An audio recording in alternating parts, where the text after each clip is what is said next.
Bien, buenas noches, señores. ¿Cómo están todos? Buenas noches, profesor. ¿Cómo están? ¿Qué tal? Hola, Moira. ¿Cómo estás? ¿Qué tal todos? Bien, vamos a comenzar. Vamos a revisar ahora un poco de la teoría que plantea, ya no digamos de manera general, y la que vimos un poco basada, recordando algo que estaba definido basado en Cisco, sino ahora vamos a ver un poco también el fundamento que tiene Huawei con respecto a OSPF. Van a ver que existen, como es un protocolo de abierto, ¿no? Es un protocolo open. Entonces van a encontrar todas las similitudes. Lo único que van a ver algunos detalles simplemente en temas de configuración que ya hemos visto de manera básica en el día jueves de la semana pasada y este martes. Y vamos a revisar algunos detalles, ¿no? En particular que tiene este fabricante, ¿no? Este proveedor. Entonces, bueno, solamente para tratar de ponernos en contexto, vamos a acordarnos qué hicimos el día martes pasado, ¿no? Inclusive también sería interesante ponernos un poco en contexto con respecto a la parte de laboratorio que hicimos, ¿no? Tanto el jueves como el martes, para poder tener presente muchos aspectos que se van a revisar hoy día.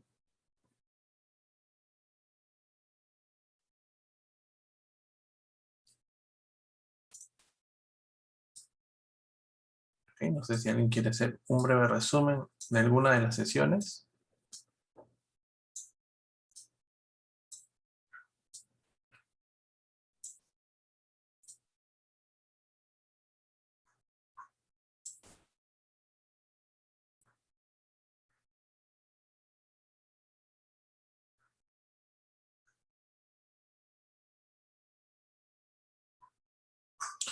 A ver, entonces me toca preguntarle a ver si quién está por acá. A ver, Brenda Aguilar, que creo que nunca le he preguntado nada. O Brenda se ha conectado y decidió ver su novela. O se ha ido a tomar lunch posiblemente.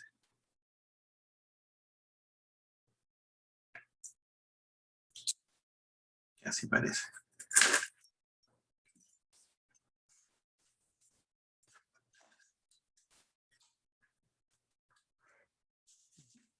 ¿Sí?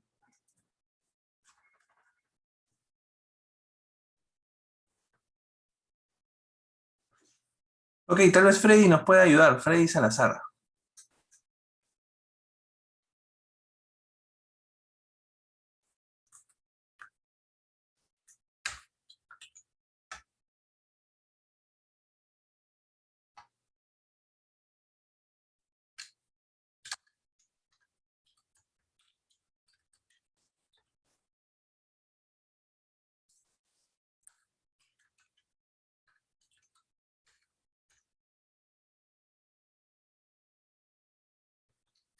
Tampoco está Freddy. Interesante. Ok, último intento. Vamos a preguntarle a Junior Pérez.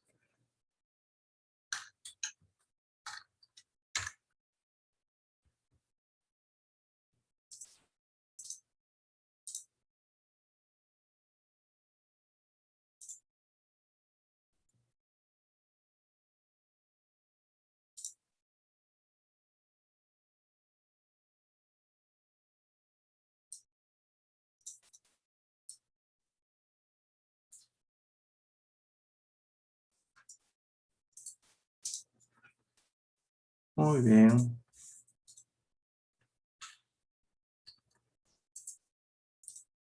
Al parecer no están en clase.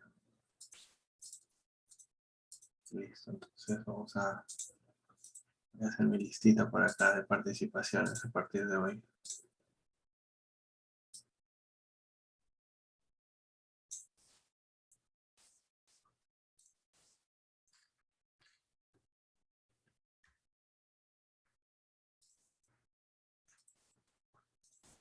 Listo, entonces le preguntamos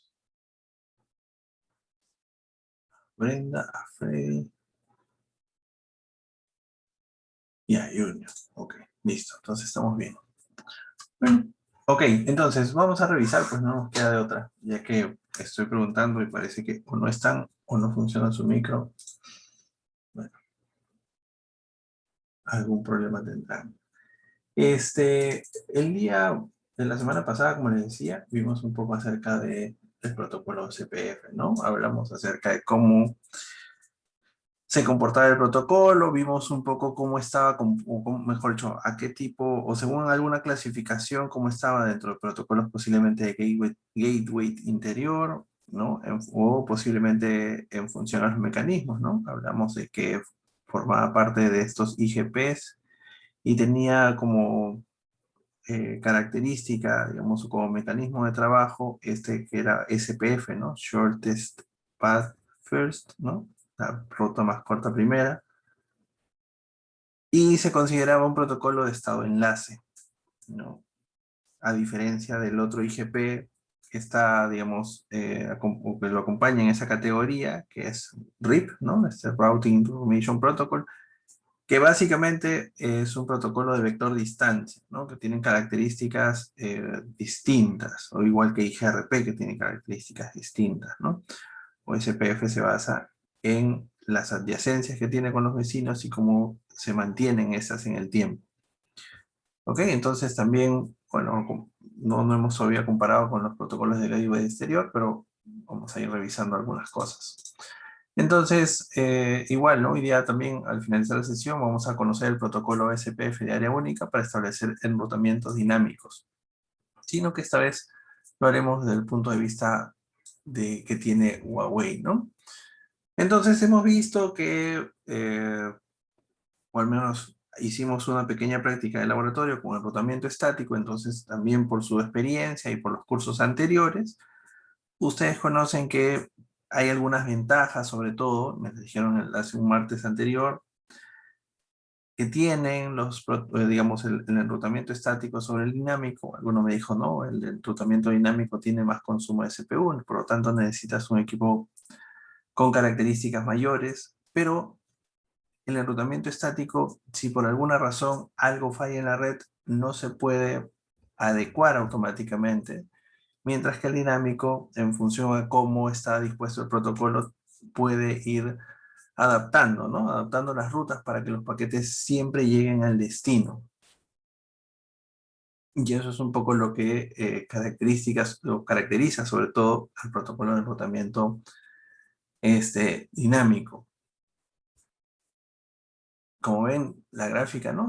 Una ruta estática y ante un fallo de enlace, aquí simplemente tendríamos una pérdida, pero bueno, estos tienen alguna suerte de redundancia, una conexión tipo malla. Ante la falla de uno de los enlaces, simplemente el router 1 adapta su trayecto o adapta la ruta que tiene que enviar para poder llegar al mismo destino. Esto es con respecto a las clasificaciones, ¿no?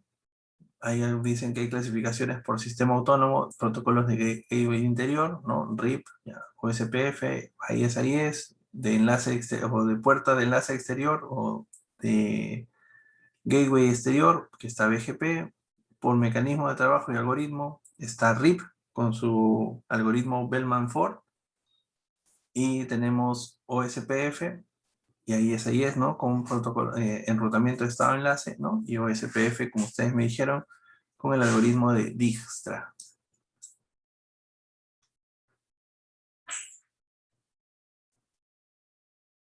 Una de las diferencias, digamos, que tiene OSPF, como les decía, con respecto a la parte de vector distancia, uno es que el router que tiene, por ejemplo, implementado RIP o que está ejecutando RIP como parte de sus procesos, lo que conoce es cómo llegar a un destino en la red, ¿no? Y lo conoce a través de una cantidad de saltos, es decir, una cantidad de routers de distancia. No sé si alguno se acuerda cuántos routers de distancia tenía como máximo RIP. ¿Cuál era la métrica máxima? 16 creo que era. Claro, o sea, en realidad 15, ¿no? Al router 16 lo marcaba como inalcanzable en realidad, ¿no? O sea, si pasaba 15 saltos, cuando llegaba el 16, ya estaba marcado como inalcanzable. Entonces, eso es una de las características. Este router 1, por ejemplo, si tuviera implementado RIP, router 1 sabe cómo llegar, mejor dicho, a cuántos saltos está router 2, a cuántos saltos está router 3. Sin embargo, no conoce un poco más allá de estos routers en el enlace, ¿no? OSPF tiene esa característica que, como ustedes han visto, tiene una base de datos de estado de enlace y por lo tanto también tiene una base de datos de topología y conoce, digamos, cómo está compuesta la red. Otra de las características distintas es que mientras que RIP hacía envíos de actualizaciones cada 30 segundos, OSPF para ruta o para redes punto a punto y para redes multiacceso no hace actualizaciones cada 30 segundos, solo envía, vamos a decir algo así como paquetes de mantenimiento, ¿no? Estos paquetes de saludo que van diciendo o les van especificando al protocolo de que el enlace todavía está activo, que el router está ahí presente, mientras que RIP enviaba en cada mensaje enviaba todas las rutas o todas las redes, ¿no? Entonces cada mensaje tenía una sobrecarga mayor. Entonces esas básicamente algunas características, ¿no? Bueno, luego veríamos que también existen algunos métodos que propios de RIP por el tema de los saltos no funcionaban o permitían tener algunas características como esto del horizonte dividido o el horizonte dividido con envenenamiento, ¿no? Para poder descartar, digamos, rutas y que se generen bucles de enrutamiento. O SPF, como comparte bases de datos, esta base de datos de estado de enlace y la base de datos de topología, él hace un cálculo de un árbol de topología y sabe, como les digo, cómo está compuesta la red y por lo tanto arma una red un árbol de enrutamiento sin bucles, ¿no? Entonces tiene otros mecanismos para evitar eso en la red. Lo que hace, ya hemos visto, ¿no? Hace, como ven, una inundación de avisos de estado de enlace, ¿no? Estos link state advertisement. Solamente, como ven, las dice, anuncian, las LSA se anuncian en lugar de las rutas, es decir, hace envíos constantes de un LSA, es un paquete hello en realidad, y dentro de este LSA describe información de estado de una interfaz de router, el costo de la interfaz y el nombre de la interfaz conectada, ¿no? Entonces, en estos mensajes hello, si ustedes buscan o vuelven a revisar el diseño de red que tienen en su NSP y abren el paquete, van a encontrar que en el paquete hello existe alguna de estas características, ¿no? Existe información del estado de la interfaz, el router ID, mejor dicho, el vecino, ¿no? Y es así también como se encuentran las adyacencias, o cómo se encuentran los vecinos y luego se forman las adyacencias, perdón.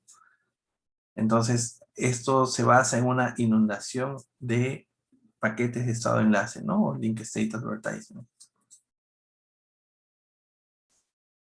Ya han visto también a través de capturas de Wireshark cómo una vez determinados los vecinos se comienzan a generar las adyacencias y cada uno de ellos comienza a intercambiar su propia base de datos, ¿no? Comienza a publicar, a ofrecer, a decirle a los demás routers qué es lo que conocen ellos.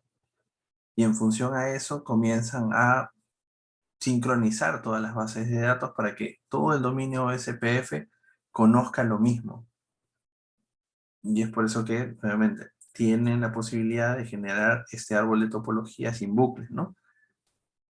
Y tiene, digamos, y ya no tiene estos mecanismos que tenían los protocolos anteriores.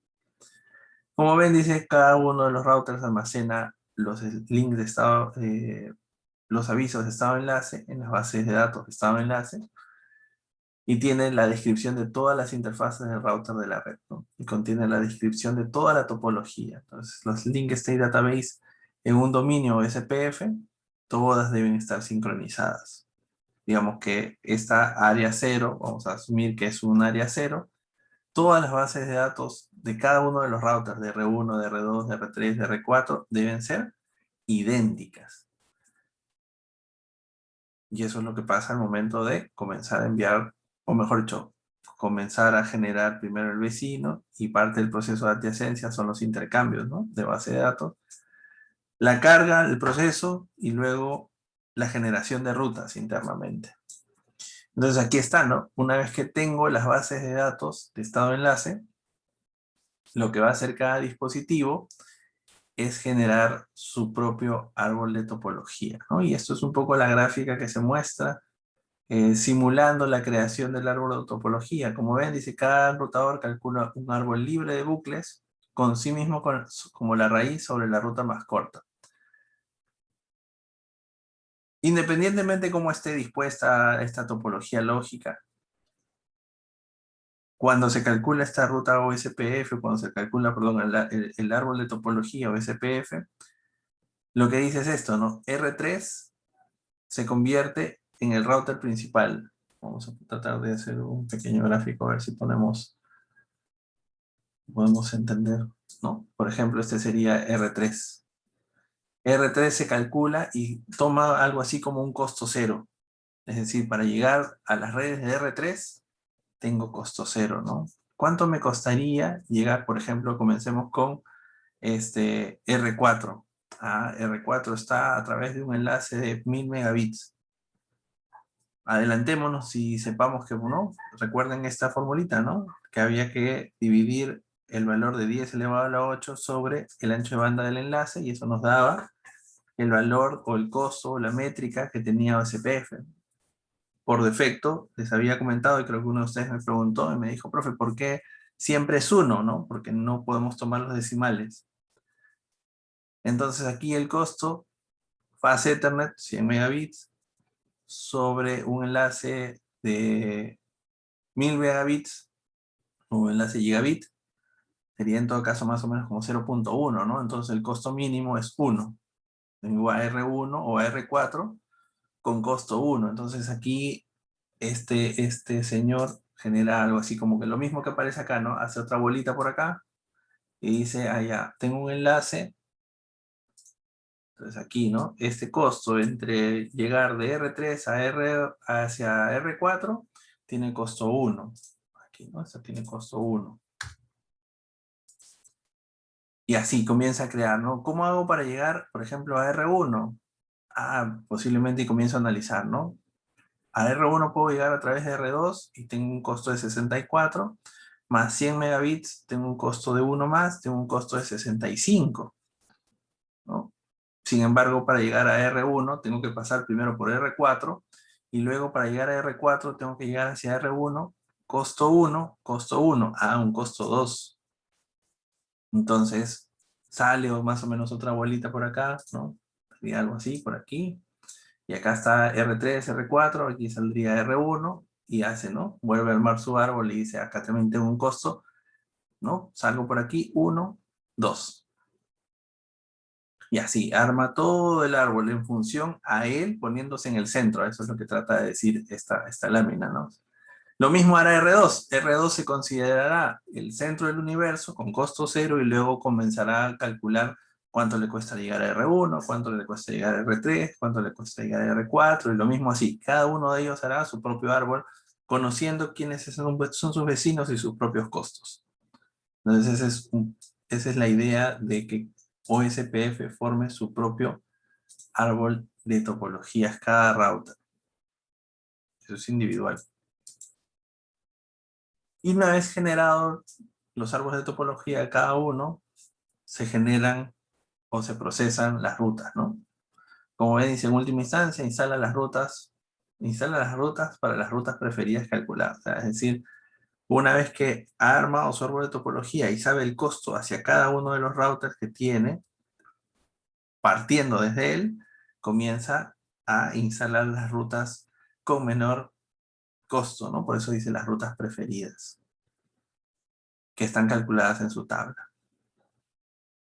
Entonces hay un proceso de cálculos que hace el router, ¿no? Y eso era lo que también me hicieron presente la semana pasada cuando me dijeron a que OSPF era intensivo en recursos al momento de hacer el cálculo, ¿no? Porque miren todo lo que tiene que hacer, procesar las bases de datos, levantar la información de todos los routers, generar su árbol de topología y luego calcular la mejor ruta disponible a cada uno de los destinos.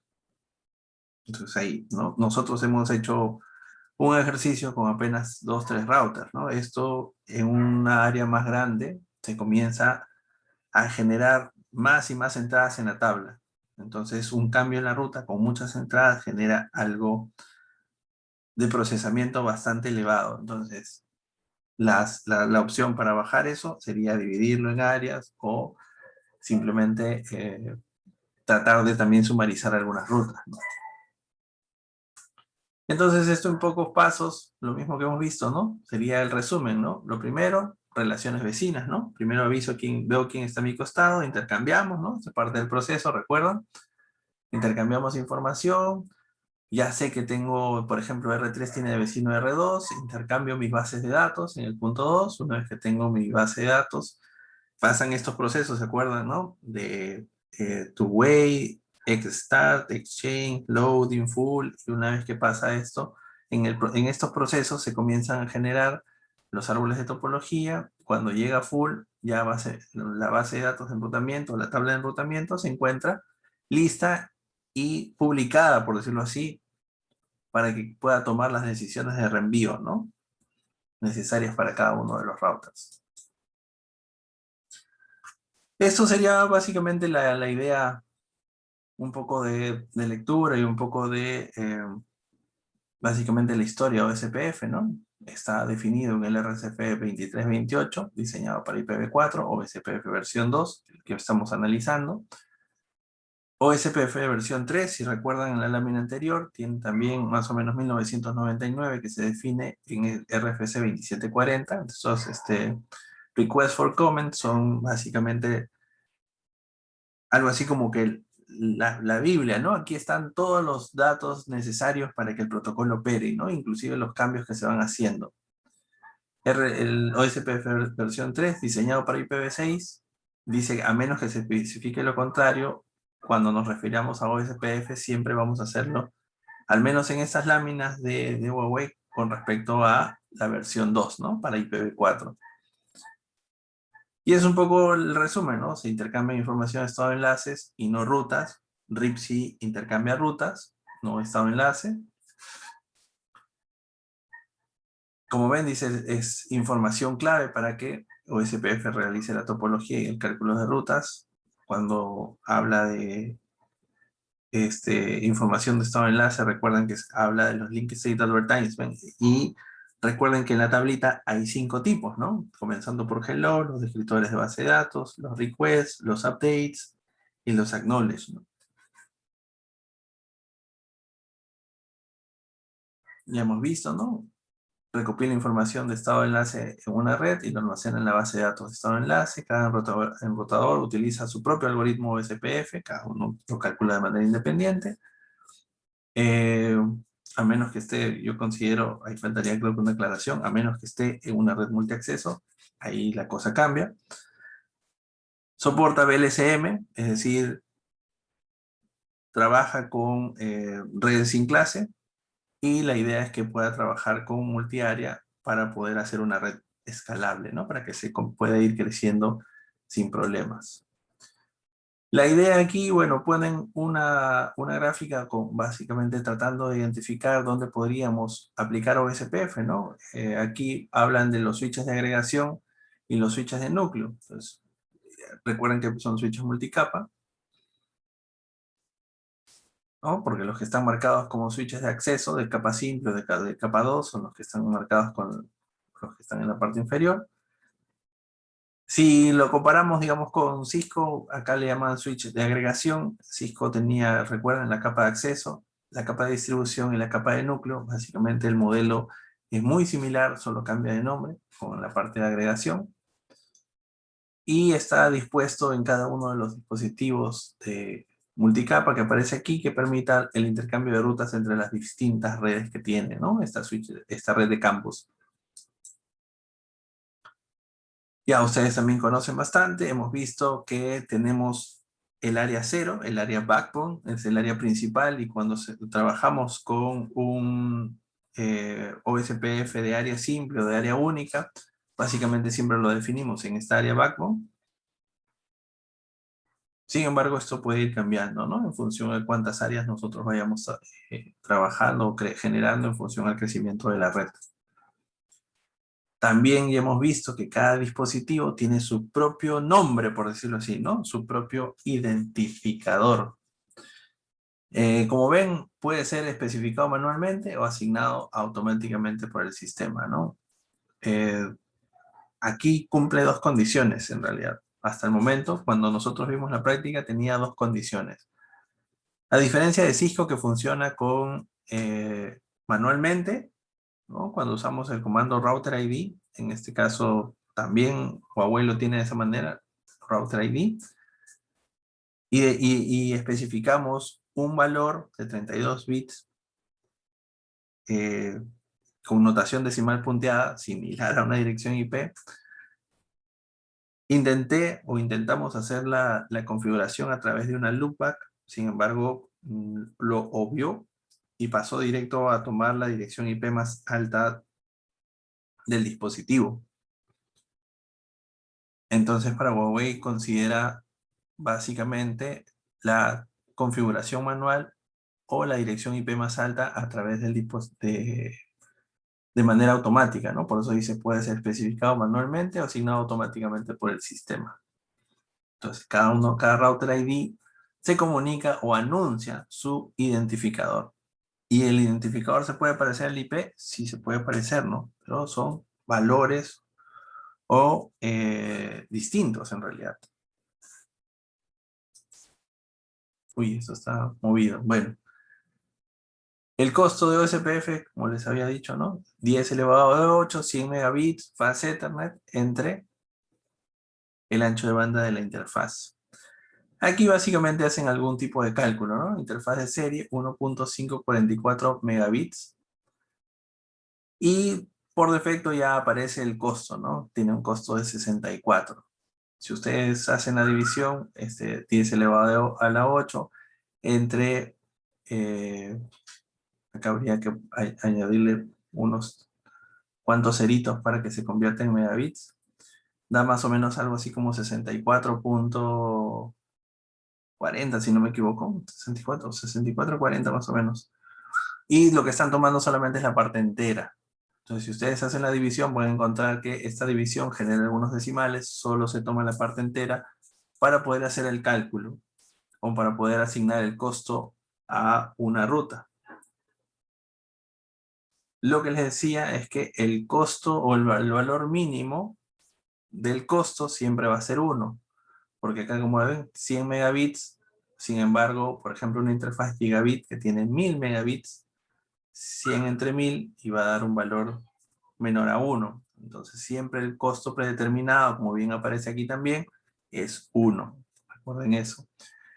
Y OSPF al final hace una suerte de costos acumulados. No sé si, creo que ya lo han visto también previamente, tal vez en redes 2, al momento de ver OSPF, ¿no?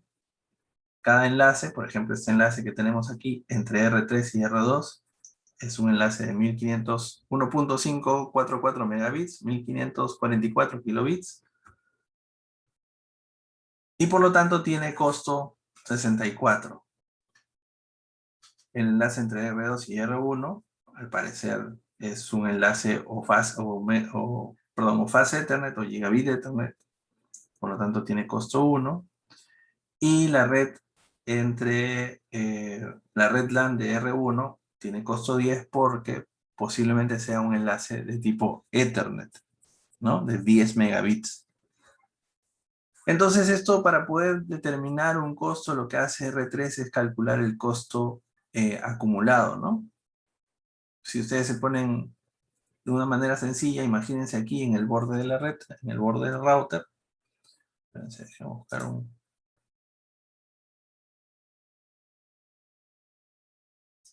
A ver si podemos poner esto aquí, ¿no? En esta pequeña porción, con esa porción del router, aquí, en las interfaces. Una forma sencilla de verlo es, imagínense, ¿no? A la salida de cada uno de los paquetes, este costo es como si fuera un peaje. Entonces imagínense, ¿no? Cuando sale un paquete es como si tuviera que pagar peaje. ¿Cuánto cuesta el primer peaje? 64. El costo de llegar de R3 a R2 es un costo de 64. Aquí también, ¿no? En las salidas. Los costos se suman por las salidas. Entonces, R3 paga peaje, cuesta 64, sale, llega a R2. Si R2 tiene que reenviar el paquete hacia R1, al salir, tiene un peaje, por decirlo así, de costo 1.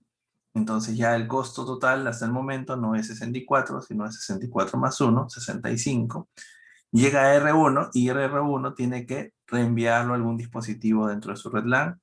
El costo, sigamos con el ejemplo del peaje, 10. Pues el costo total del viaje, por decirlo así, ya no es el acumulado, ¿no? 64 el primer peaje, 1 del segundo y 10 del tercero, y por eso que dice que la tabla de enrutamiento R3, el costo es de 75.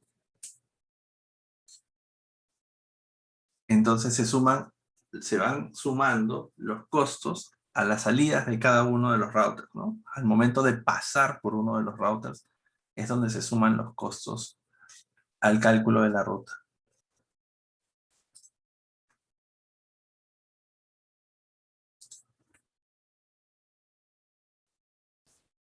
Aquí volvemos a ver los tipos de paquete, ¿no? Como les decía, estos Link States Advertisement, estos LSAs, a su vez se dividen o se están agrupados en cinco tipos, ¿no? Mensajes hola, hello. Como ven, dice, son enviados periódicamente, descubrir y mantener relaciones vecinas con SPF. ¿Sí? Si estoy solito y comienzo a enviar mis mensajes hello, como lo vimos en las capturas de Wireshark, ¿no? Hasta que otro dispositivo no me devuelva un mensaje hello, no voy a poder comenzar a hacer mi proceso de encontrar o de generar adyacencia.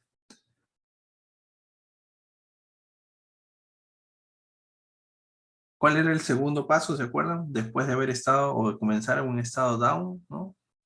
Comenzar en un estado apagado y enviar un mensaje hello.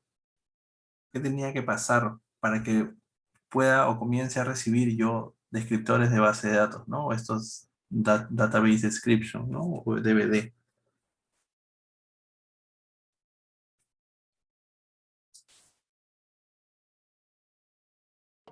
El INI. Ok, muy bien. ¿Cómo pasábamos de estado, cómo pasábamos de down a init? ¿Qué tenía que pasar? ¿Qué tenía que recibir? ¿Qué debía ver el router para poder pasar a init? Como una confirmación del otro router, o sea, como un ACK parecido. Ya, estamos cerca. ¿Se acuerdan? Yo envío mi hello y cuando en el hello del vecino aparezca mi dirección, mi propia dirección, ahí cambiamos a init, ¿no? Perdón, ahí cambiamos estoy mal, ahí cambiamos a two-way. Entonces pasamos de init, desde down a init, enviando mensajes, y cuando regresamos pasamos a two-way, y ahí es donde comienzan los descriptores de base de datos.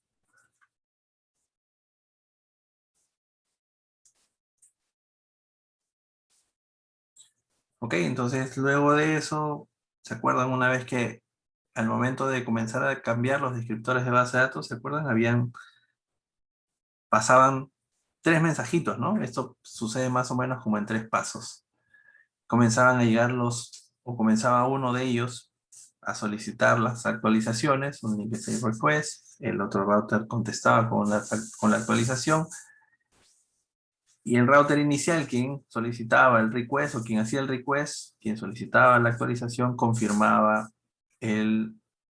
la recepción, digamos, de esos mensajes, ¿no? De esos LSAs. Bueno, acá hay algunas consideraciones, ¿no? Como están explicados los comandos display OSPF peer. Como ven, ya lo hemos visto, área 0, muestra la interfaz, cuál es, o por dos, a través de esta interfaz, quiénes son los vecinos, muestra el ID del vecino, muestra la dirección del vecino, muestra el estado del vecino, en este caso dice que es full, el vecino es el master, la prioridad es 1, por defecto siempre hemos estado trabajando con prioridad 1. Si es una topología multiacceso, ¿no? Ethernet, vamos a encontrar siempre un DR y un BDR, ¿no? Y los timers. Te dice cuánto tiempo ha estado activo el vecino. Lo mismo va a pasar con el otro campo, los de la base de datos de estado de enlace, donde anuncia el tipo de mensaje recibido, ¿no? Mensaje de router o mensaje de red. Los ID de estado de enlace de quienes han enviado los mensajes o de quienes ha recibido alguno de los mensajes, el router que lo informa, y luego algunas consideraciones como las métricas, ¿no? Los costos de las métricas que tienen cada uno. Y su propia tabla de routing o SPF, ¿no? Display SPF routing. Como ven, hablan los destinos, costos y quién es el siguiente enlace, que no es necesariamente la tabla de rutas, ¿no? Este es algo así como básicamente esta es como la tabla de el árbol de topología, ¿no? Porque como ven, dicen la tabla OSPF, la tabla de enrutamiento OSPF y la tabla de enrutamiento del router son diferentes.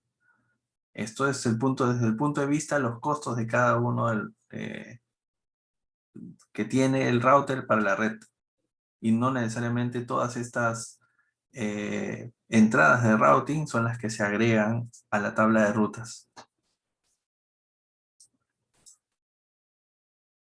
Y aquí, bueno, ya es el mecanismo de trabajo, ¿no? El que estábamos tratando de explicar hace un momento. Y acá está un poquito tal vez más gráfico, ¿no? En realidad, como ven, dice que son varios pasos, ¿no? Establecer una relación de vecindad bidireccional, negociar el estado maestro-esclavo, ¿no? Describir mutuamente la LSDB, la información resumida, actualizar los avisos de estado enlace, sincronizar las bases de datos, luego hacer cada uno su propio cálculo de rutas. De manera resumida serían estos pasos. Y aquí, como les digo, parece un poco más gráfico, ¿no? Tenemos dos routers, uno con ID 1111 y el otro con 2222. ¿Qué es lo que comenzaba? ¿Se acuerdan? Con un paquete hello, ¿no? Dice, soy 111, no sé quién está en el enlace. Este router está enviando router 1, envía hacia router 2. Router 2 está en un estado down y lo pasa automáticamente a init. Envía un paquete hello diciendo, he encontrado o tengo un vecino que es R1 y justamente eso es lo que envía, ¿no? En su paquete hello, he encontrado a mi vecino 1111 y eso se lo informa a 111, ¿no? Eso es lo que les decía, ¿no? Cuando el primer router encuentre su propia dirección en el paquete hello, ahora sí, pasa a 2 vías, pasa a two-way. Este también, ¿no? Responde que ha encontrado al vecino 2222 y R2 también pasa al estado de 2 vías. Y por fin pueden decir que son vecinos, ¿no? Los dos están en este estado de 2 vías, two-way. Y comienza el intercambio, ¿no? Como eso dice, inicio de intercambio, exstart, y habían estos 3 mensajes, ¿se acuerdan? El primer descriptor, el contenido está vacío y el número de secuencia es X. Cada uno inicia con un propio número de secuencia y cada uno inicia pensando que es el máster, ¿no? El maestro, el que va a gobernar la comunicación. Y por ahí dice, no, mi identificador de router es 1111. Cada uno de los dos, o mejor dicho, y de manera individual, cada uno envía un descriptor de base de datos. Miren, DD dice, ¿no? El contenido está vacío y el número de secuencia es Y. Un número de secuencia aleatorio. Él es el amo, dice, ¿no? Yo soy el maestro y mi identificador del router es 2222. ¿Qué va a pasar? Aquí en este primer intercambio donde cada uno manda sus propios identificadores, cada uno piensa que es el maestro. El router master, ¿no? Y el que va a gobernar la comunicación y por el cual va a hacer o va a enviar los mensajes de actualización. Sin embargo, en este tercer paso, por ejemplo, en este caso, router 1, que tiene el menor ID, ¿no? Que tiene el ID 1 y el router 2 tiene el ID 2. ¿Se acuerdan? Había un bit que se apagaba, ¿no? El bit master slave se ponía, en este caso del router 1, se ponía en 0 y decía, miren, ¿sabes qué? Ah, ya, yo soy el esclavo, ¿no? Soy el que está, puedo escuchar lo que tú me digas, y lo que hacía era tomar el número de secuencia del master, miren, ¿no? De número de secuencia Y, que en este caso es de router 2, y se representa con Y, o lo están representando con Y, porque, recuerden, se genera un número de secuencia aleatorio.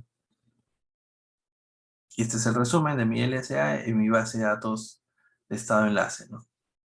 Y aquí comienzan los mensajes de intercambio. Se comienzan a intercambiar las DVDs o las DDs, ¿no? Las Database Description. Comienza el intercambio. Hasta que cada uno, como ven, dice, sé lo que contiene la base de datos de R2 y R2 dice, sé lo que contiene la base de datos R1. ¿Sí? Intercambian base de datos hasta tener ambos el mismo contenido, el mismo conocimiento, por decirlo así.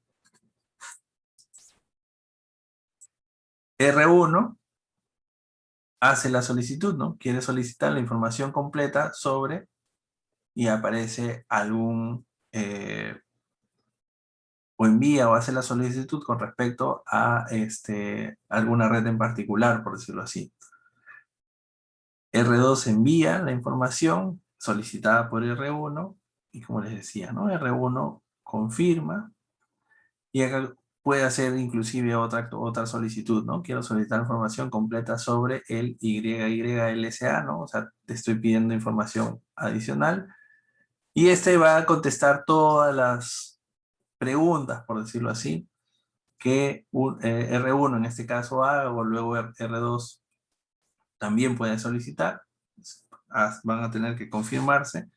Confirmados todas las solicitudes de actualización, pasan por fin al estado full, ¿no? Donde existe o aparece esa famosa palabra que dice convergencia, ¿no? Cada uno ya sabe todo o conoce, digamos, cómo llegar a cualquier punto en la red. Y aquí es donde pasa, ¿no? Dicen los Link State Database de R1 y R2 están sincronizados.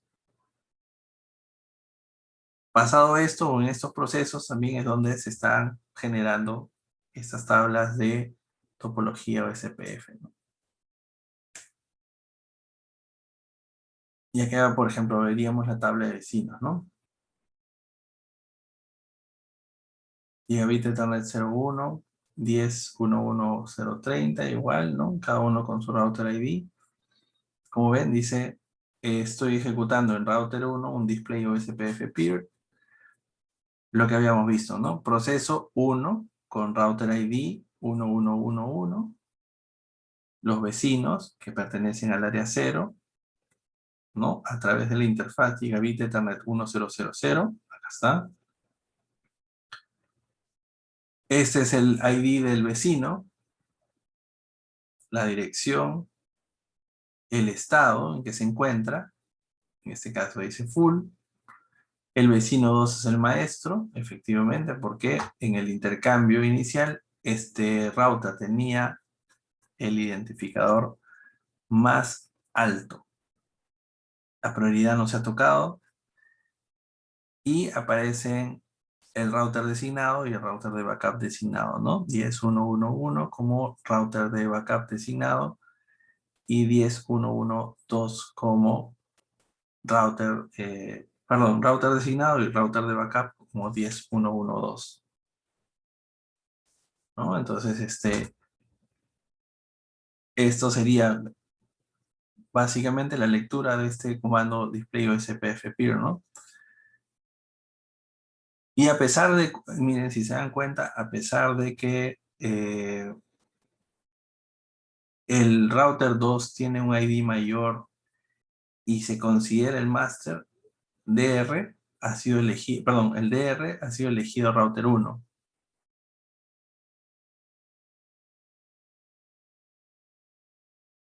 ¿No? Y básicamente también es algo así como que por puesta de manos, ¿no?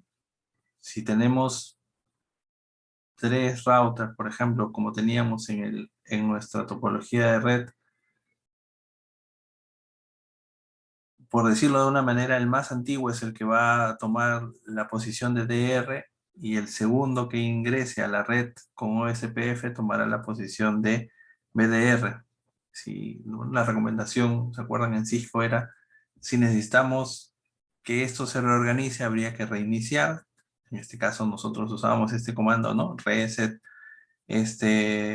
OSPF1 process, ¿no? Para poder reiniciar todo el proceso OSPF y que se volvieran a ajustar los identificadores de cada uno de los routers y volvieran a negociar cuál de todos ellos, no necesariamente cuál va a ser el master, porque esto va a mantenerse con el identificador, pero sí cuál de ellos va a ser el DR, ¿no? En estas redes multiacceso.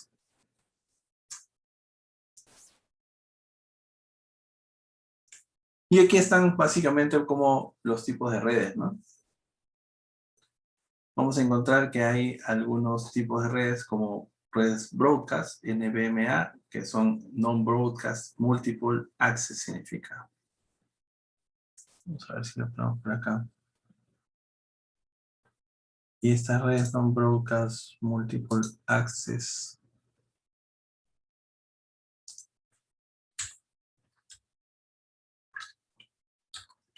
Sí, pues, no broadcast.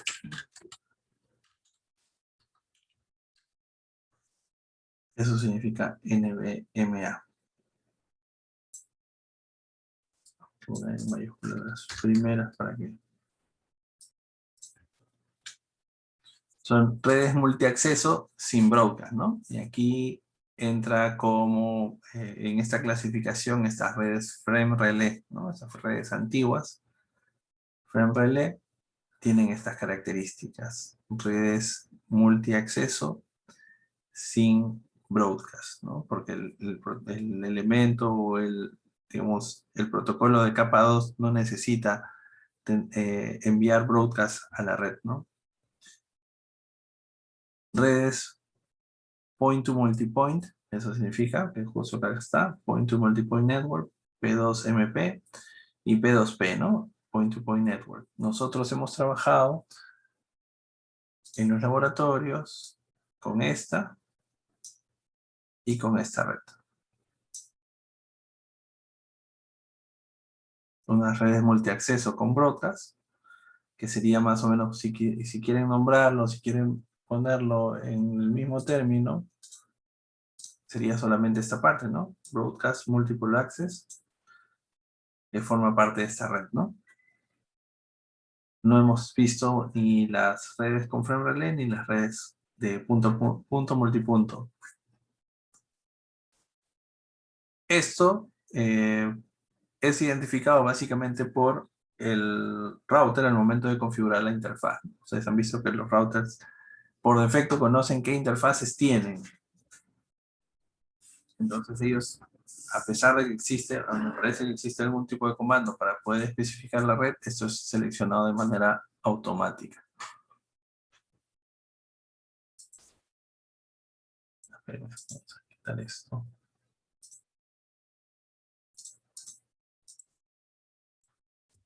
Y este serían, ¿no? Algunos tipos de redes que ya lo hemos visto. Mientras que nosotros en algún momento hemos visto con Cisco que el protocolo de capa 2 es HLC, aquí aparece como PPP, ¿no? Este es point to point protocol. Para las redes punto a punto, las redes de acceso múltiple de difusión o broadcast multiple access, así aparecen las siglas. Ethernet.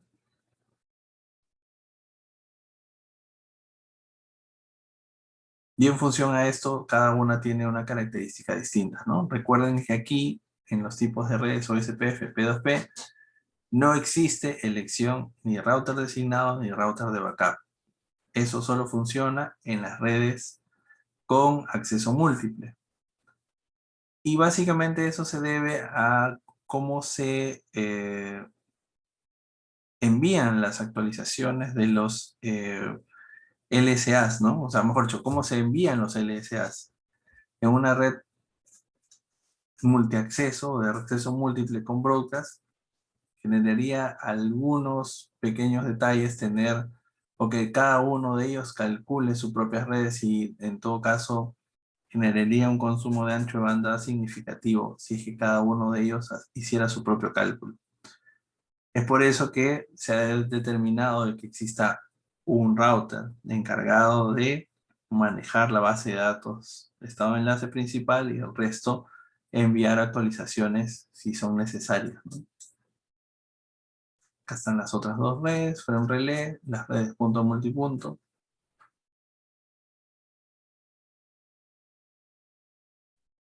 Muchas de ellas solo quedan solo para estudios, ¿no? Como ven, dice antecedentes de DR y BDR. Las redes de acceso múltiple, bueno, ya lo hemos visto con difusión y sin difusión. Ethernet es una red de acceso múltiple con difusión. Y lo que aquí pasa es, si ustedes ven, ¿no? Si no existiera el DR o el BDR, lo que pasaría es que cada router tendría que establecer adyacencia con cada uno de los dispositivos que exista en la red. Entonces, si se dan cuenta, aquí envía un mensaje. Vamos a ponerle a este, vamos a centrarnos en este router.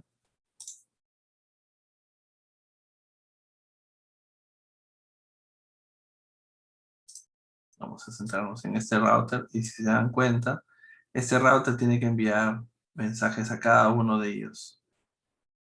A cada uno de ellos.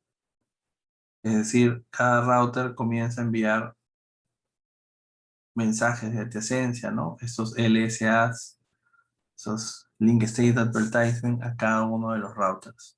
Esto pasaría en las redes Ethernet. Igual, ¿no? El router del costado lo mismo.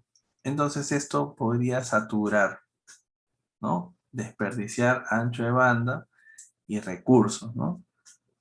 Para evitar esta saturación o desperdicio de ancho de banda, enviando cada uno de ellos sus propias actualizaciones, es que aparece esta figura, ¿no? Es que aparece la figura del DR y del BDR. ¿Por qué? Porque ahora, por ejemplo, eligen a un router designado, eligen a un router de backup, que monitorea al router designado, y lo que va a pasar es que ya no tienen que enviarse cada uno de ellos un mensaje de actualización, solamente lo envían hacia, vamos a decirle, vamos a ponerle su nombre, ¿no? Podría ser, vamos a ponerle que es el router, el jefe, ¿no? El que se encarga de gestionar todas las actualizaciones. Y es lo que vimos casi al final el día martes, ¿no? Cuando yo hacía una actualización en uno de los routers y este solamente lo enviaba, ¿no? ¿Se acuerdan? 224.006 y enviaba solamente la actualización al router designado. El router designado, ¿no? Enviaba un mensaje a los demás y lo único que hacían es cada uno de los routers confirmaba. Entonces es más ordenado, es más eficiente con respecto a cómo se envían los mensajes. Justamente para esto, ¿no? Evitar desperdicios en el ancho de banda y recursos. Porque recordemos que hacen con uso intensivo de recursos, ¿no? Procesamiento y memoria en cada uno de los dispositivos, calcular. Y no solamente el cálculo, ¿no? Sino ponerse de acuerdo con las bases de datos y todo eso. Entonces, imagínense, un cambio dispararía un montón de mensajes de actualización, un montón de mensajes de confirmación, o un mensaje, o muchos mensajes también de solicitud de actualización, ¿no? No solamente los mensajes de información que se generan de manera periódica.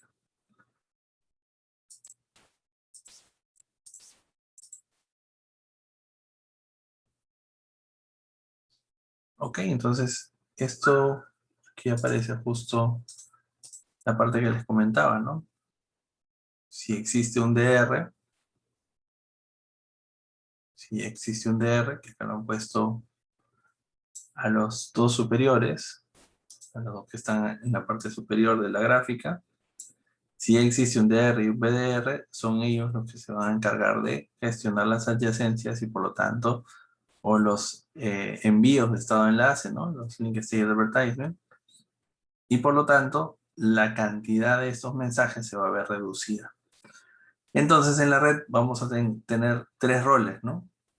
El DR, el BDR, que es hasta el cansancio, lo repetimos, y los, aquí se han comido una H, me parece, y los DR Other, ¿no? Los DR Other, DR, así. Me parecieron que se han comido una H.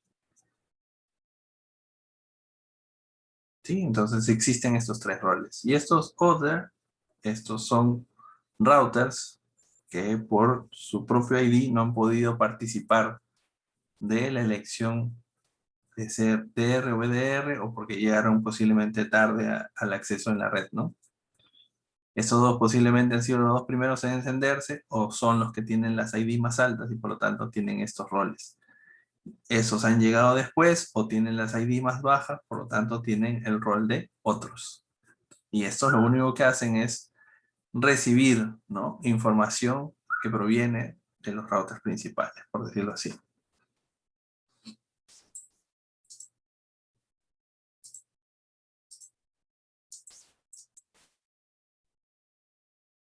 Y eso sería conforme, o mejor dicho, sería un poco el avance a ver la idea de tener las áreas, ¿no? Como ven, área única, ya hemos conversado un poco acerca de esto, la idea es routers, o mejor dicho, una red más o menos pequeña, donde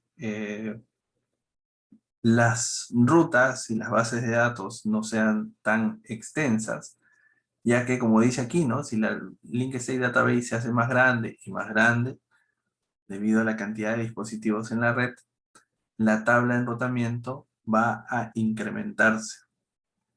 Y las tablas de enrutamiento también tienen una característica al momento de procesarse. Recuerden que el router de alguna manera comienza a procesar las rutas de una en una hasta encontrar la mejor coincidencia. Entonces, si yo tengo muchos routers en la red, voy a generar mucho procesamiento ante un cambio en la red y lo mismo va a pasar, ¿no? Voy a tener, al momento de tener que buscar una salida o tener que buscar un reenvío de mensajes, voy a tener que procesar más redes, más rutas.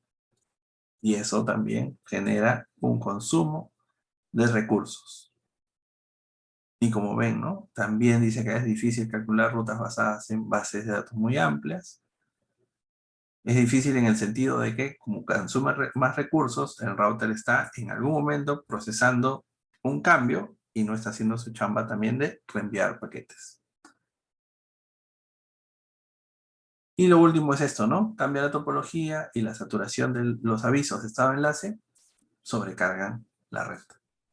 Entonces, la idea de tener un área cero es que sean redes ligeramente pequeñas, no sean tan grandes, y si comienzan a crecer, lo ideal sería cambiar o tratar de segmentar la red en distintas áreas, ¿no? Como ven, se divide en áreas para reducir el alcance del flooding o la inundación de los avisos de estado de enlace.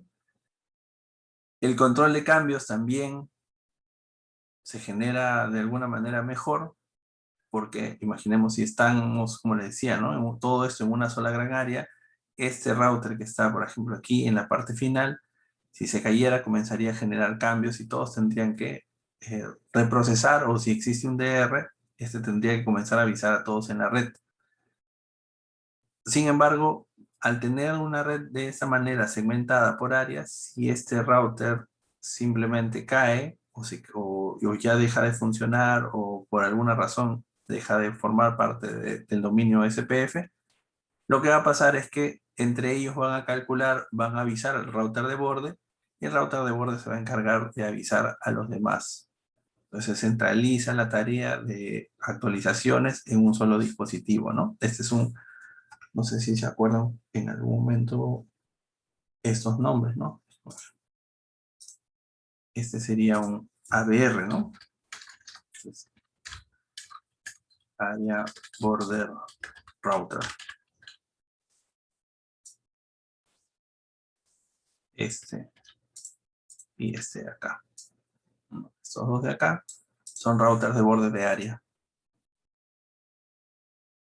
Aquí en la gráfica no aparece, pero existe un ASBR, ¿no?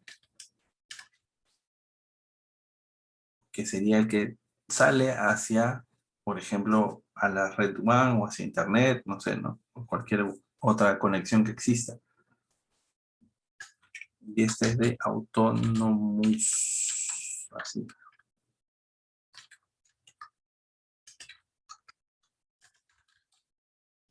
Autonomous Border Router.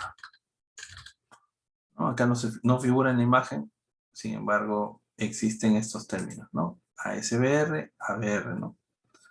A veces un mismo router puede tener el rol de ABR y de ASBR de manera simultánea, ¿no? Es decir, este es un router que separa dos áreas o SPF y a su vez también, vamos a poner aquí, vamos a poner este mundito, esta bolita simulando que fuera una conexión hacia otro sistema autónomo. Entonces, si este fuera otro sistema autónomo, otra red o SPF, internet u otra red, ¿no? Distinta de este dominio SPF, este router que está aquí tomaría el rol del borde de área, porque interconecta dos áreas, pero también tomaría el rol de ASBR, ¿no? Porque interconecta dos sistemas autónomos, hace la conexión con otra red, posiblemente otra red o SPF, o posiblemente con algún protocolo distinto, ¿no? Podría comunicarse aquí hacia un RIP o un XRP o algún otro protocolo, y eso lo convertiría en este router de borde de sistema autónomo. Ok, entonces tenemos aquí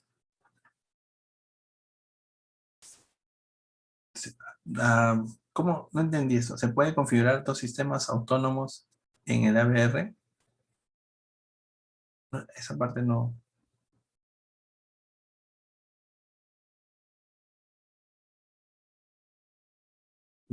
Si me pregunto, ¿a qué te refieres con dos sistemas autónomos en el ABR?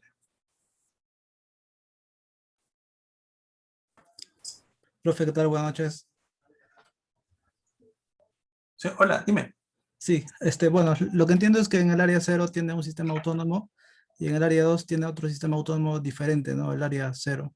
Y no sé, ¿no? Porque supongo que el ABR es el que los interconecta a los dos y entiendo que debería configurarse dos sistemas autónomos, ¿no? Tanto para área 0 y para área 2 para que tenga comunicación o no necesariamente.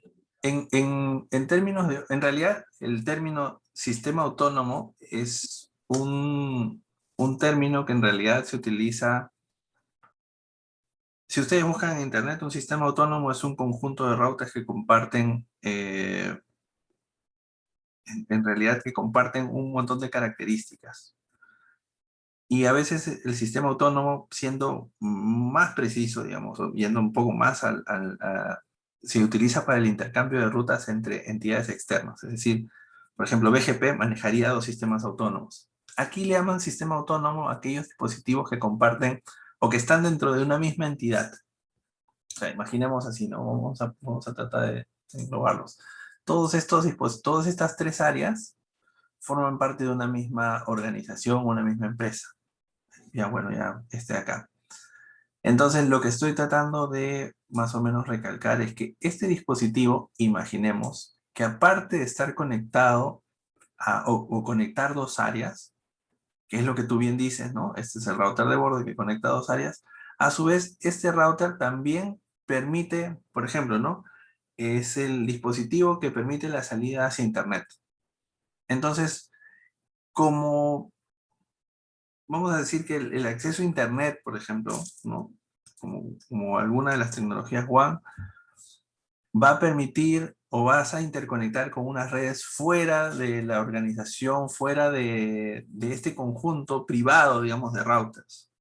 Y a eso digamos, de manera muy, no sé si decir coloquial, pero digamos, se le dice que está fuera del sistema autónomo. No sé si me dejo entender hasta ahí. Profesor, ¿y ese ASBR, o sea, puede yo conectar como que dos ISPs? Imagino que la configuración se hace en cada uno de los puertos, ¿no? O Lo que sea, un pasa, router de Claro, un router de Movistar. ya, ok. Si tus dos routers están, por ejemplo, ¿no? Tú tienes en el centro de dos routers, uno como tú dices, uno para Claro, uno para Movistar.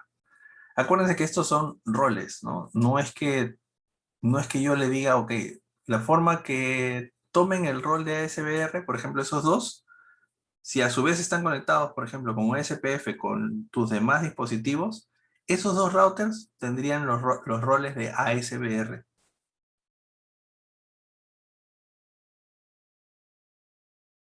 No sé si me dejo entender hasta ahí. Vamos a ver acá. Vamos a tratar de retroceder.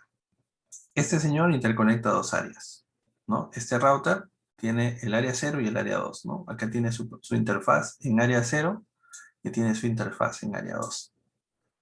Y esa interconexión, a esa conexión o a esa forma de interconectar dos áreas o una forma, digamos, de decir que este router comunica dos áreas, se le conoce como ABR. Pero si a su vez este router, o posiblemente el otro, ¿no? Vamos a cambiarlo. Imaginemos que ahora tengo este aquí, y este señor es el que se encarga de hacer la conexión hacia, no sé, a algún proveedor, ¿no? Como tú bien dices, puede ser Movistar, puede ser el que sea. Vamos a poner aquí, ¿no? Como hacia el ISP, por ejemplo.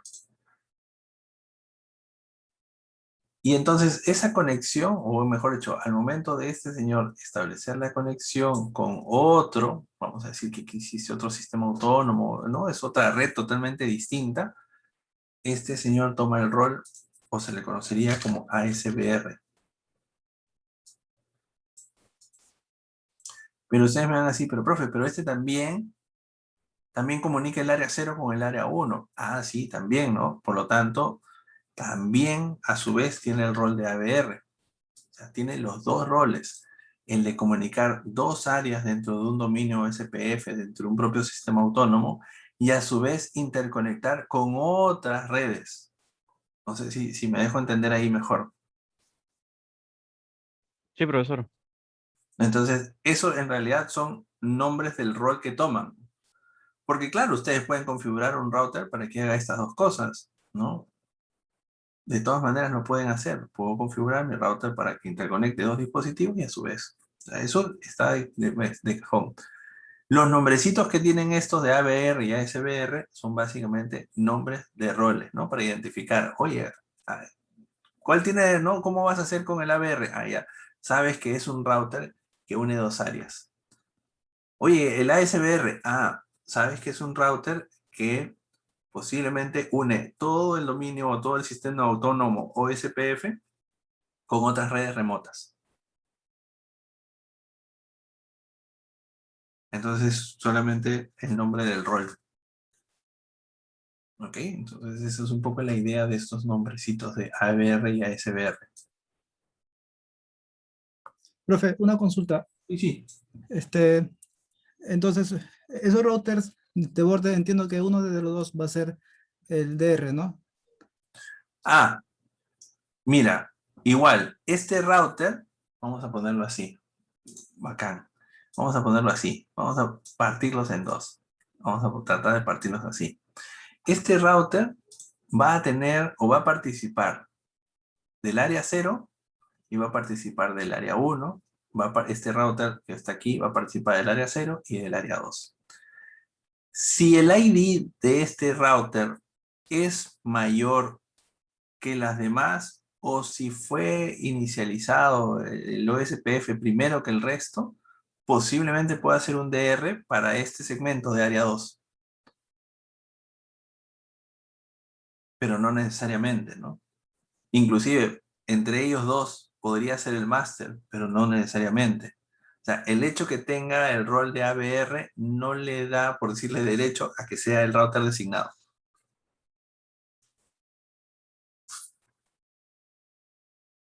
Siempre van a negociar en función al identificador.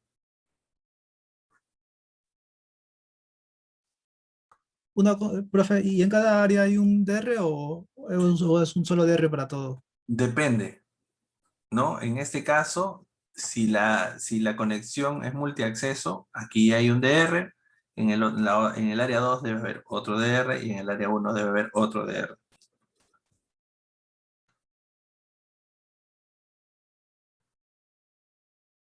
Ya, profe, gracias.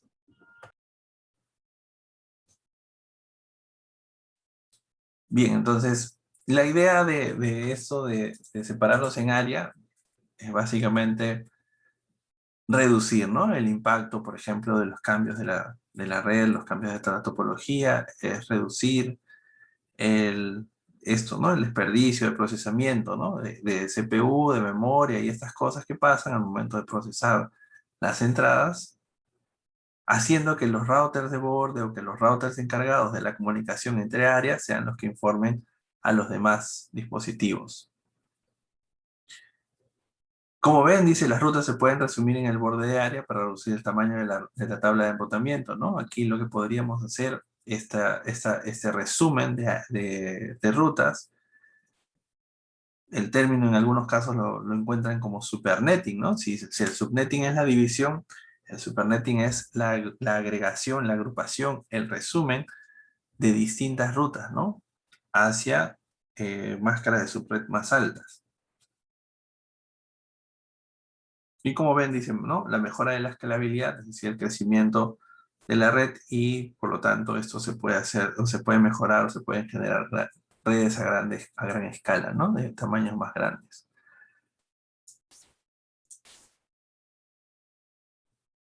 Ah, bueno, justo acá estaba, miren. Justo lo que les estaba comentando, no me había percatado que había una lámina. Entonces tenemos los routers internos, son los routers que están dentro del área. Aquí está. Router de borde de área, ¿no? Router de backbone. Ah, ya bueno, son los routers que están dentro del área backbone, o sea, dentro de los que están en el área 0. Y enrutador de límite del sistema autónomo, ¿no? O el ASBR, ¿no? Como ven, justo acá tenía la grafiquita, no me había percatado de esto.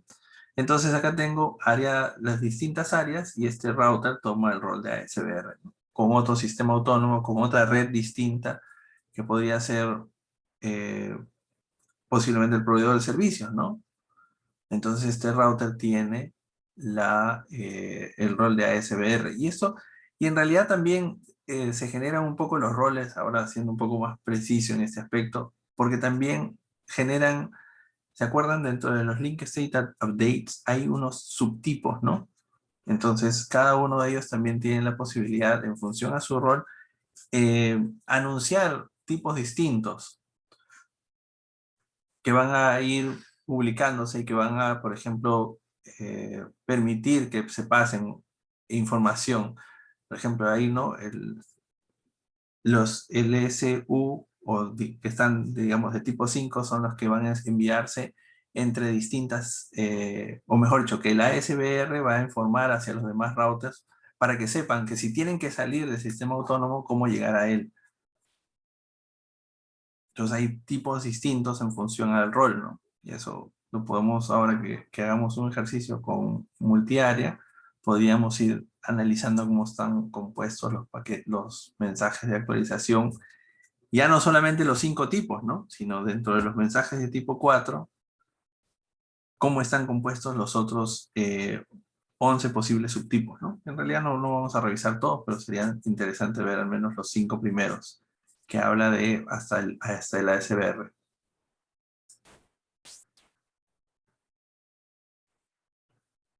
Bueno, acá aparece, ¿no? Redes pequeñas, medianas empresas, una sola área. Redes, empresas grandes, varias áreas en realidad. Esto es un poco una forma muy más gráfica de mostrar cómo podrían agrupar sus redes. Ok.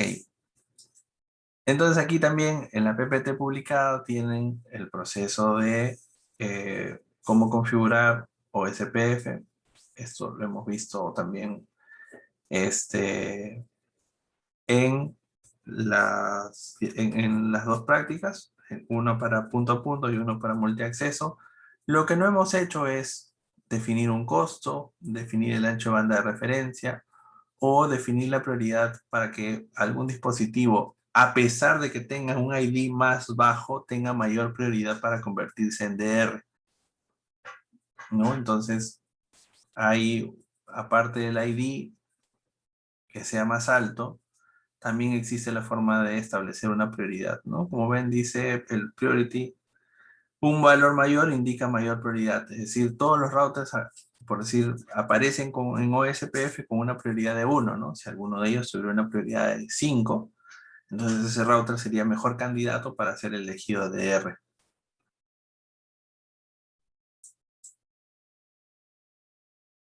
Y aquí, bueno, tienen un ejemplo de configuración. Este es el ejemplo inicial que yo les mostré, pero aquí, yo, de verdad, siendo sincero, acá se generan 2 DRs, ¿no? Y esto, desde mi punto de vista, generaba algún conflicto al momento de identificar cuál era realmente el rol del DR. Porque si yo hago una actualización, uno de ellos es el que se va a encargar de gobernar las actualizaciones, pero al tener dos, no se va a evidenciar tanto. Por eso que en el medio desconecté estas dos redes y en el medio los conecté en este caso fue un hub, ¿no? O un switch para que pudiéramos evidenciar mejor el rol del DR. Pero igual lo pueden ustedes volver a hacer para que tengan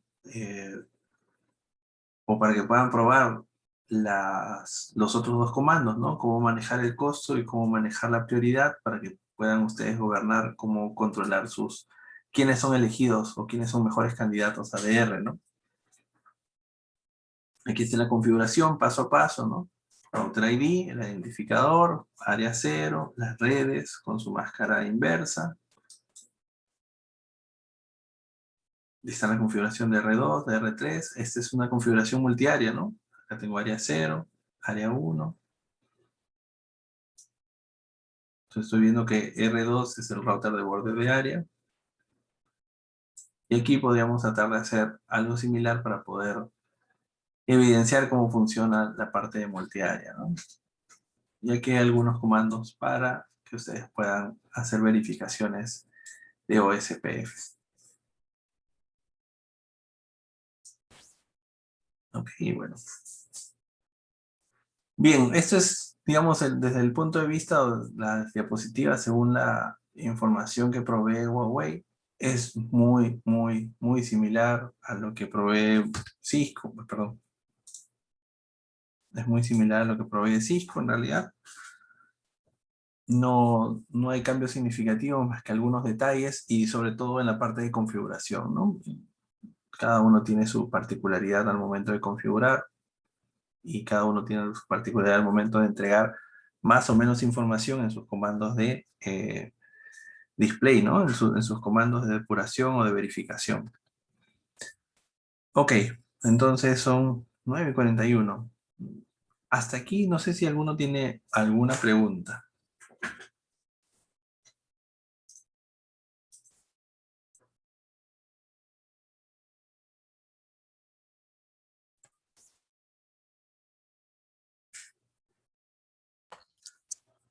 Una consulta, profesor. Dime, Denis. El que manda es el router ID más alto, ¿no? Pero si otro router tiene una prioridad más alta, ese es el que manda, ¿no? Como Ese es el que router. manda, sí. Ese es el que se elige como DR. Y si un router tiene una loopback y otro tiene una prioridad más alta, ¿mandaría el loopback o el El de la router tiene la prioridad. prioridad? O sea, El de ese es la el que prioridad. manda. Sí, Ya, aquí sí, quien gana es la prioridad, ¿no? Si yo le pongo este DR priority o el priority, ¿no? En Cisco igual, quien gana es la prioridad.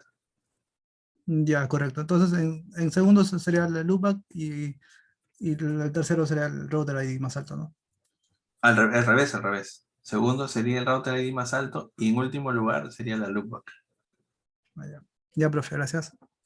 ¿no? Porque, para recordar, ¿no? O sea, teóricamente Cisco funciona así, ¿no? primer lugar, manual. Segundo, la loopback. Tercero, la interfaz, la IP más alta. En Huawei, como vieron el martes, yo le puse una loopback. Sin embargo, no le hizo caso. Entonces tomó solamente el ID manual y la IP más alta. Pero si alguno de ellos tiene una prioridad, la prioridad, digamos, está en un nivel más alto que el ID. Y por lo tanto, más alto que la loopback, más alto que la IP más alta. Entonces, nos quedaría tal vez hacer una prueba para que podamos evidenciar estas cosas, ¿no? Ya que hemos hablado ahora de prioridad, y hemos hablado de, por ejemplo, manipular o cambiar los costos en función al ancho de banda de referencia, podríamos hacer algunos cambios, ¿no? Para poder trabajar con ellos.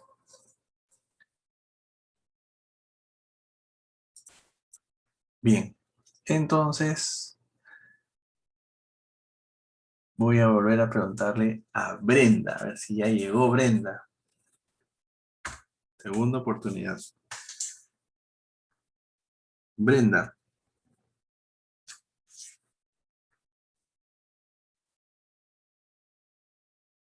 No da razón, Brenda. Entonces, tal vez si alguien, cualquiera de ustedes, que ¿por qué me pones F que? Da falta.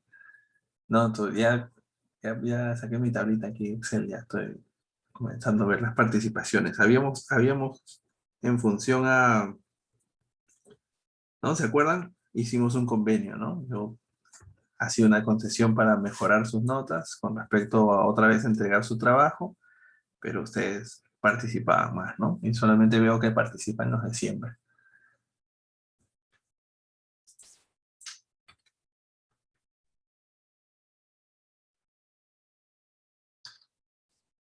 Si me participan los de siempre.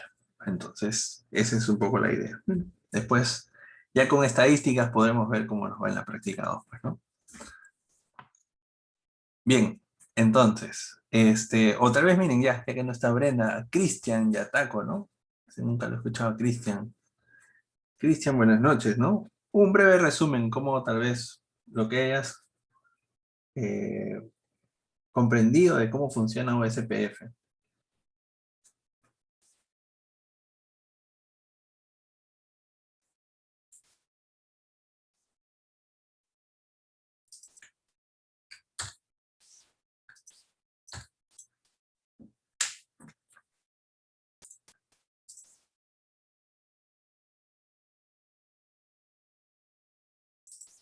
Tampoco está Cristian.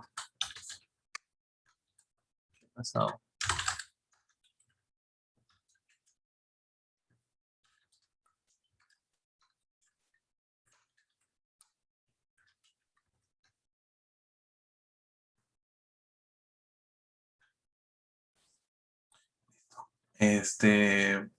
Roger. ¿Estás, Roger? Roger, un pequeño resumen, ¿no? Para poder irnos como si fuera misa, ¿no? En paz. Hola, profesor. Buenas noches.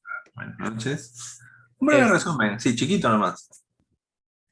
De ahora de la clase, ¿no? Lo que hemos visto es más que todo, ¿no? Los comportamientos de los routers, cómo se comportan en una red.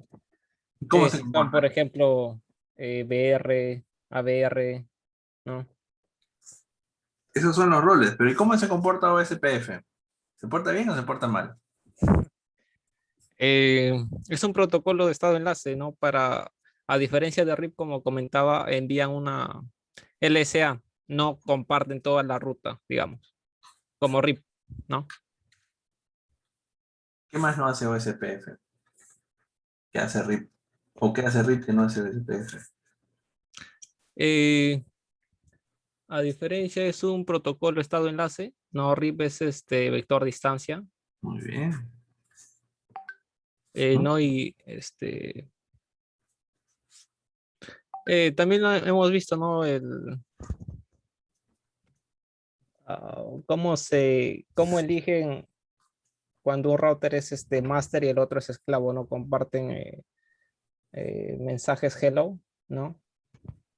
No, no, no. Hello no, DVDs. Perdón, DVDs. El hello es para iniciar, ¿no? Claro. Estado down a init, ¿no? Así es. Muy bien. Y cómo pasan a tu huella, ¿no? Ahí esa fue la... ¿Cómo hacen para pasar a 2 vías? El tercer paso, ¿no? Es ¿Qué tienen que ver un router en el hello?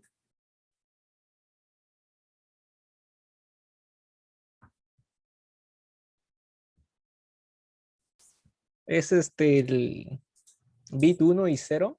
No, no, ¿se acuerdan? Si yo envío un mensaje y cuando el vecino me envía un mensaje, tengo que ver mi propia dirección, ¿no? Me tengo que ver a mí mismo en el mensaje del vecino.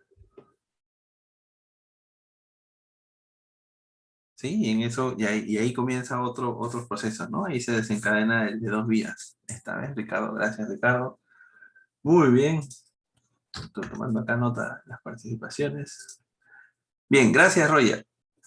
Ok, entonces Roger nos ha comentado eso, ¿no? Algunas comparaciones entre protocolos de vector distancia con estado de enlace, mientras que uno en las actualizaciones envía, como su nombre lo dice, todas las tablas de rutas, en el estado de enlace solamente envía pequeños paquetes de mantenimiento, que son los hello, y si requiere alguna actualización ante un cambio de estado de enlace, se genera un proceso de actualización, ¿no?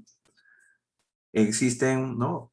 Según lo que nos dijo también Roger, la posibilidad de que exista un DR, un BDR en una red, ¿no? Los cuales se van negociando en función de algunas características como el router, como el identificador de cada uno de los dispositivos o a través de la prioridad, según hemos visto al final.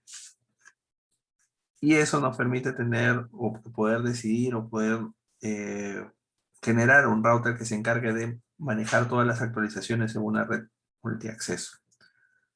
Ok, bueno, al final hemos visto, como decía Roger también, algunos roles, ¿no? En los cuales toman nombre los routers en función a su posición o la ubicación que tengan dentro de la red OSPF, dentro del dominio OSPF, ¿no? Los que estaban dentro del área backbone son router backbone, los que están dentro de un área son router internos, los que conectan 2 áreas tienen el rol de router de borde, y los que conectan 2 sistemas autónomos o 2 redes distintas son routers de sistema autónomo. ¿Ok? Entonces sería un poco el resumen de lo que hemos visto hoy día. Estamos en la semana 7. La próxima semana estamos próximos a nuestra segunda práctica y la próxima semana comenzamos a ver, después del laboratorio de OSPF que nos toca posiblemente multiárea, ver o comenzar a ver la parte de Ethernet, ¿no? Para comenzar a repasar otra vez la parte de VLANs, enrutamiento entre VLANs, cómo funcionan los puertos en una VLAN y esas características. Entonces, Profesor, sí, disculpa, una consulta. ¿Vamos a hacer cálculo de métricas? cálculos de métricas, Sí, ¿en dónde? ¿Aquí en OSPF? sí. Pero sí, hay que sumar. Como ejercicios. Bueno, podemos hacer uno, claro. Ya, gracias. Listo, vamos a hacer uno, sí. Entonces les preparo un ejercicio para poder tratar de hacer un cálculo de métricas. Profesor, buenas noches. Hola. Disculpe, una consulta. Por casualidad, tenemos noticias quizás de la nota de la PC y del Sí, laboratorio, más o sí. menos para saber cómo estamos, ¿no? Están, de verdad, más o menos. Justamente por eso. Nos gustaría al menos poder Les toca esta parte comenzar a repasar, pues, ¿se acuerdan? Como les dije hace un ratito, ¿no? Tratemos de participar, de preguntar. Yo les agradezco a todos los que han estado preguntando, ¿no? Es importante hacerlo. Yo hoy día ya he terminado con 2 secciones que tenía tengo que revisar códigos de programación, entonces me toma un poco más de tiempo que revisar sus trabajos. He revisado así ligeramente y he visto, algunos están con conceptos más sólidos que otros, algunos están ahí más o menos, a pesar de que son cosas que hemos visto antes. Y hoy día, mañana más tarde al mediodía ya tienen sus notas. Ya, profe, gracias. ¿Sí? Listo, gracias a ustedes. De verdad les agradezco, bueno, a los que han participado, a los que no, espero que participen en las próximas clases. Nos vemos el día martes, cuídense mucho, por favor, espero un buen fin de semana. Hasta el martes, cuídense. Gracias, profesor.